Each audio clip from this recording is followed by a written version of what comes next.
Fall is a great time to prep those garden beds for next season. So today I'm going to show you how to get those beds ready for a really productive spring and beyond.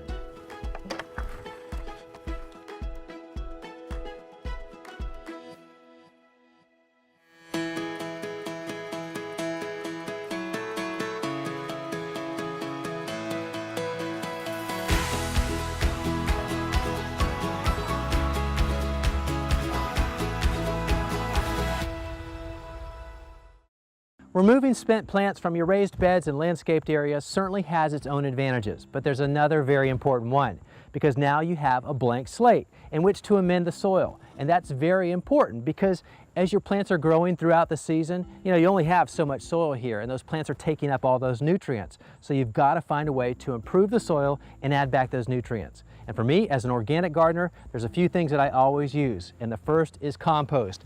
Now, it's a good thing, a little bit goes a long way because you can never seem to make enough of this, but about 1 inch or 2 across the surface is good, and I'll mix it all in, and it has good nutrients and micronutrients that my plants need, and it's really going to improve the soil.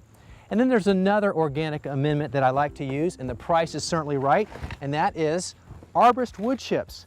Now, about a year ago, I had some trees taken down on this property, and I asked the arborist to deposit the chips on the back pasture. Now, at that point, it was a bunch of pieces of wood, but over the course of the last year, that's all broken down. It's almost soil. So I'll put this into the bed as a good carbon source and more organic matter, and that'll continue to break down. And then one more thing I do, I add some organic nitrogen. Now, this is a granular form, but they come in a lot of different forms, but this is just easy to spread, and about 1 cup is all I need for this area. But the nitrogen will help the carbon break down, and nitrogen in general is good for the soil and your plants. So collectively, I'll mix all this together over the next few minutes, and then I'll have a bed that's totally restored and ready for planting.